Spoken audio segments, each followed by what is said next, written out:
નમસ્તે મિત્રો, હું ભાવેશ ભુવા તમારું મારી યુટ્યુબ ચેનલમાં સ્વાગત કરું છું.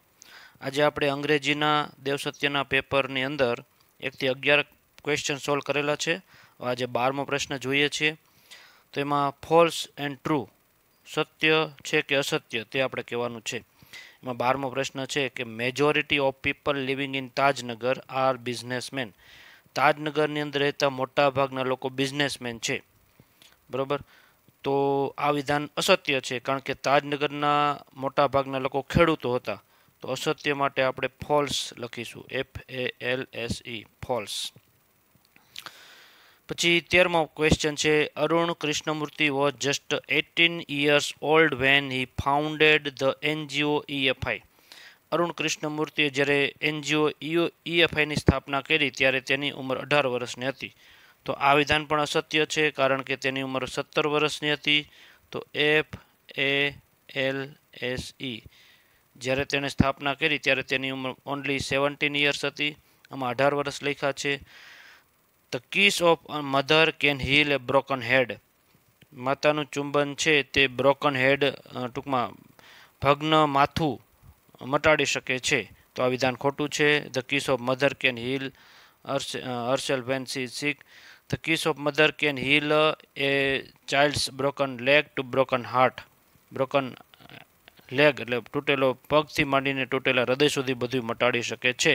તો બ્રોકન હેડ લખ્યું છે તે ખોટું છે. FALSE, false. At Radcliffe College, Helen could note down all the lectures very rapidly. Radcliffe કોલેજમાં હેલન બધા જ લેક્ચર ઝડપથી લખી લેતી હતી. બરોબર છે. તો રેડક્લિફ કોલેજની અંદર તે લેક્ચર છે તે પોતાની હથેળીમાં લખી લેતી હતી, ઝડપથી તેની હથેળીમાં લખી લેતી. Radcliffe college, Helen could note down all the lectures very rapidly. હવે નોટ ડાઉન કીધું છે, બરાબર, તો ફક્ત એની હથેળીમાં લખતી, બીજે ક્યાંય લખતી નહીં, અને ઝડપથી લખતી, તો તે ટ્રુ વાક્ય છે, TRUE. હવે આ પોયમ છે, તે પોયમને આપણે પહેલાં સમજીએ. My song will be like a pair of wings to your dreams. મારું ગીત છે તે તારા સપનાને પેર ઓફ વિંગ્સ એટલે કે પાંખો આપશે. It will transport your heart to the verge of the unknown. તે તારા હૃદયને અજ્ઞાતની સીમા સુધી લઈ જશે. It will be like the faithful star overhead van dark night is over your road. જ્યારે તારા રસ્તામાં અંધારી રાત્રિ હશે ત્યારે વફાદાર સ્ટારની જેમ તને રસ્તો બતાવશે. My song will sit in the pupils of your eyes. મારું ગીત તારી આંખોની કીકીઓમાં રહેશે. And will carry your site in to the heart of things. અને તે હૃદય, કોઈ પણ વસ્તુના હૃદય સુધી તે તારા જે દ્રષ્ટિ છે તેને લઈ જશે. And when my voice is silent in death. અને જ્યારે મારો અવાજ, મારું મૃત્યુ થઈ જશે. My speak in living heart. તારા હૃદયમાં મારું જે જીવંત ગીત છે તે તારા હૃદયમાં ગુંજ છે. તો પ્રશ્ન 16મો પ્રશ્ન છે what is the synonym of the word loyal. Loyal શબ્દનો સિનોસિમ. સિનોસિમ એટલે એને કહેવાય સમાનાર્થી શબ્દ. એન્ટોનિમ હોય તો વિરોધી શબ્દ. સિનોસિમ એટલે સમાનાર્થી શબ્દ. લોયલ એટલે વફાદાર કહેવાય, અને વફાદાર માટેનો શબ્દ આપણને આમાં આપ્યો છે ફેથફુલ. ફેથફુલ એટલે વફાદાર. તો 16મા ક્વેશ્ચનમાં ફેથફુલ આવશે. બરાબર. તો આમાં આપણે લખવાનું કેવી રીતે હોય છે, the synonym of the word loyal is faithful. આવી રીતના લખવાનું, અહીંથી સ્ટાર્ટ કરવાનું છે. ધ, એમાં ટી કેપિટલ કરવાનો. The synonym of the word loyal is, અહીંયા ઇઝ કરી અને પછી આપણે ફેથફુલ લખી નાખવાનું છે. 17મો ક્વેશ્ચન છે how will the song help the child's dreams. આ ગીત છે તે બાળકના સપનાને કેવી રીતે મદદ કરશે. તો આમાં આપણને આપ્યું છે કે my song will be like a pair of wings to your dreams. It will transport your heart to the verge of the unknown. અજ્ઞાતની સીમા સુધી લઈ જશે. એ ગીત છે તે અજ્ઞાતની સીમા સુધી લઈ જશે. તો અહીંયા આપણે એને આન્સર આપણો અહીંથી આવશે અહીંયા સુધી, અને ઇટની જગ્યાએ ધ ડ્રીમ લખવાનું છે, the child's dream. The song will transport your હાર્ટનું શું લખવાનું, કોના હાર્ટને, તો કે બાળકના હાર્ટને. તો child's heart, child's heart, child's heart લખવાનું to the verge of the unknown. The song will transport child's heart to the verge of unknown. અને 17મો પ્રશ્ન છે પછી what will happen when the child's parents are no more. બાળકના માતા પિતા જ્યારે મૃત્યુ પામે છે ત્યારે શું થાય છે? તો બાળકના માતા પિતા જ્યારે મૃત્યુ પામે છે ત્યારે તે ગીત તેના જે જીવંત હૃદય છે તેની અંદર ધબકશે. તો when my voice is silent, આપણે પ્રશ્ન અહીંથી લખશું when the child's parents are no more, જ્યારે બાળકના માતા પિતા મૃત્યુ પામે છે. When my voice my speak in your living heart, મારું જે અવાજ છે ત્યારે જીવંત હૃદયમાં રહેશે. તો આન્સર આપણે આવી રીતે લખવાનું હોય છે when the child's parents are no more. વેનથી સ્ટાર્ટ કરવાનું છે, when the child's parents are no more. No more સુધી લખી પછી લખવાનું કે માય સ્પીક, માય સ્પીકની જગ્યાએ હર સ્પીક આવશે. Her speak in living heart, your living હાર્ટમાં હર સ્પીક વિલ બી, અહીં વિલ બી લખવાનું છે. ઇન યોર લિવિંગ હાર્ટ તો એની હિઝ લિવિંગ હાર્ટ થશે. બરાબર, અહીંથી અહીં સુધીનો આન્સર આવશે when the child's parents are no more, her speak will be in his living heart, ત્યારે તેના જે શબ્દો છે તે તેના જીવંત હૃદયમાં ધબકશે. તો આ છે 18મો પ્રશ્ન, અહીંથી સ્ટાર્ટ થાય છે. પછી આગળનો પ્રશ્ન છે બ્લેક બકનો પાઠનો પેરેગ્રાફ આપેલો છે, તે પેરેગ્રાફ આપણે જોઈએ. Growing up with a father in railway means moving often. પિતાજી સાથે ઉછરવું તેનો મતલબ વારંવાર ફરતા રહેવું. The school in Bharuch was my 5th school. ભરૂચની આ મારી 5મી શાળા હતી. I was always considered a new girl. હંમેશા હું નવી છોકરી તરીકે ઓળખાતી. આ પન્ની અને મનીષાનો પાઠ છે. પન્ની લેખક છે અને મનીષા વિશે વર્ણન કરે છે, અને આ મનીષાની વાત કરેલી છે. Once or twice I managed to make friends. એક કે બે વખત હું મિત્રો બનાવી શકી. But before we could know each other. અમે એકબીજાને ઓળખ્યા તે પહેલાં. I had to move to different school again as a new girl. મારે ફરીવાર નવી છોકરી તરીકે નવી શાળામાં જવું પડતું હતું. One day in August 1967. એક દિવસ ઓગસ્ટ મહિનામાં 1967ની સાલમાં I stood in the doorway of my newest classroom. હું મારા નવા ક્લાસરૂમના દરવાજે ઊભી હતી. As always my stomach ached with some unknown fear. મને કંઈક અજાણ્યો ડર લાગતો હતો. I shivered and tried to hold back my tears. હું ધ્રુજતી હતી અને મારે આંસુઓને રોકવાનો પ્રયત્ન કરતી હતી. 35 boys and girls are stared at me. 35 છોકરા અને છોકરીઓ મારી સામે જોઈ રહ્યા હતા. I tried hard to keep my eyes on the floor. હું મારી આંખોને જમીન ઉપર રાખવાનો પ્રયત્ન કરતી હતી. ધેન આઈ સો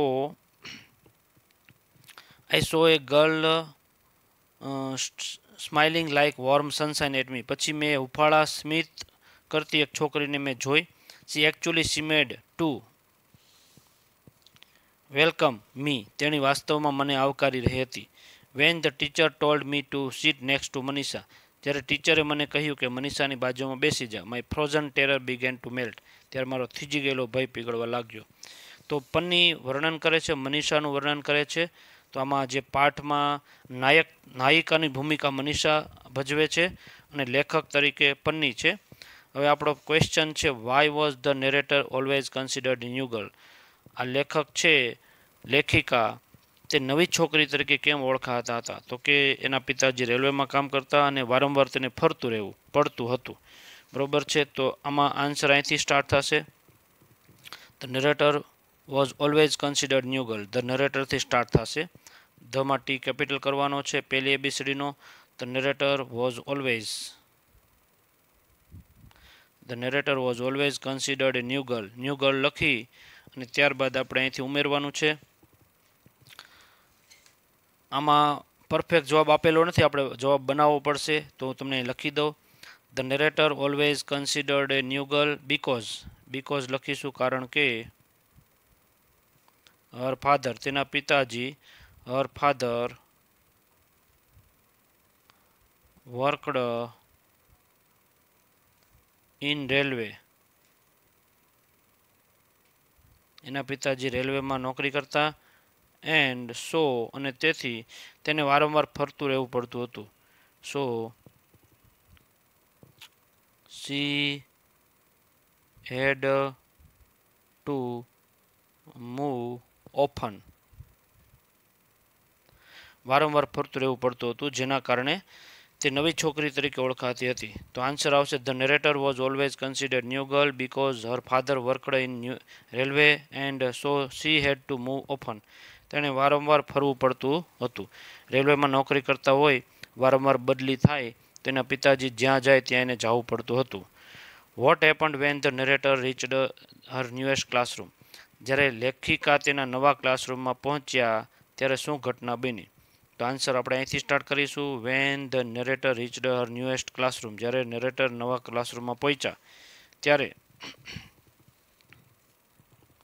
35 છોકરા અને છોકરીઓ તેની સામે તાકીને જોઈ રહ્યા હતા. બરોબર છે.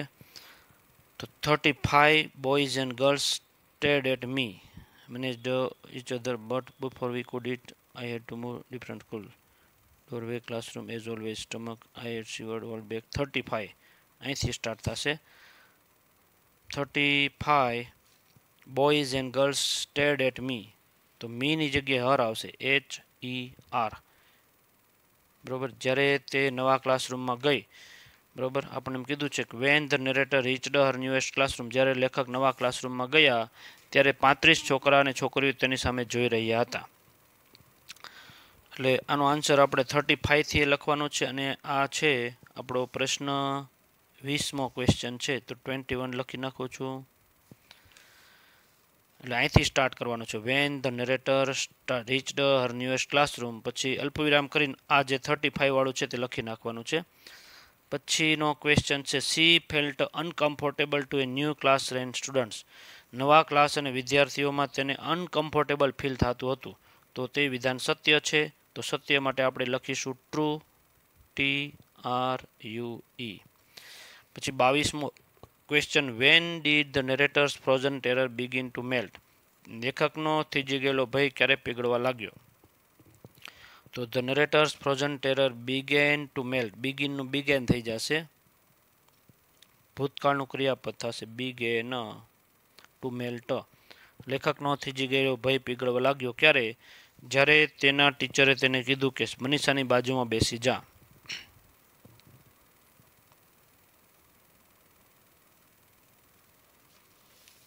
આન્સર અહીંયા છે when the teacher told me to sit next to Manisha, my frozen terror began to melt. અહીંથી બેઠે બેઠો આન્સર પણ લખી શકશું. વેનથી આપણે એમાં કોઈ ફેરફાર કરવાનો છે નહીં. તો આ જે 22મો પ્રશ્ન છે એનો જવાબ અહીંથી સ્ટાર્ટ થશે when the teacher told me to sit next to Manisha my frozen terror began to melt. Okay, તો આ લખવાની જરૂર નથી. How did Manisha look. Manisha કેવી લાગતી હતી? તો એનું વર્ણન અહીંયા છે. તે વોર્મ સનશાઇન જેવી લાગતી હતી, લાઇક વોર્મ સનશાઇન. તો Manisha looked like warm sunshine. મનીષાથી સ્ટાર્ટ થશે. મનીષા આ ડીડ કાઢીને લુકનો લુકડો કરી નાખવાનું. પછી like warm sunshine.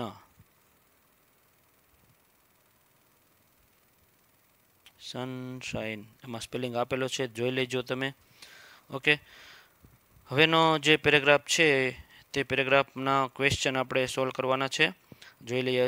Application for scholarship for the year 2018-2020. એટલે 2018 ને 2020નું એપ્લિકેશન ફોર્મ છે. નેમ છે કવિતા રાઘવ શિંદે, છોકરીનું નામ છે. Standard 10C 10C. Marks scored 88% in standard 9. 9મા ધોરણમાં 88% માર્ક આવેલા છે. In year 2019-2020. 2019-20માં તેને આવી રીતના 88% આવેલા છે. ફાધર્સ ઓક્યુપેશન, પિતાજીનો ધંધો છે સુપરવાઇઝર છે તે. ક્રિષ્ના સો મિલ, ક્રિષ્ના સો મિલની અંદર. ફાધર્સ ઇન્કમ 50,000 પર મંથ, મહિનાના 50,000ની આવક છે. તો what is this data? Data શેનો છે? તો કે આ જે ડેટા છે તે એપ્લિકેશન ફોર્મ છે. બરોબર છે. કવિતા રાઘવ શિંદેનું એપ્લિકેશન ફોર્મ છે. તો ધીસ ડેટા ઇઝ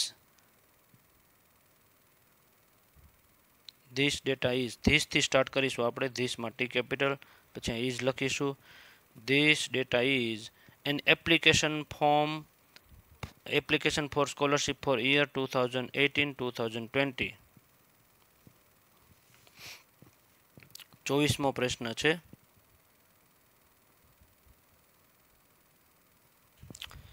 બરોબર, અહીંથી સ્ટાર્ટ કરવાનું છે. This data is application for scholarship for the year 2018. અને આપણે જો અહીંથી અહીં સુધી લખીએ સ્કોલરશિપ ફોર કવિતા શિંદે, અહીંયા તમે કવિતા શિંદે લખી નાખો તોય ચાલે. ફોર કવિતા રાઘવ શિંદે.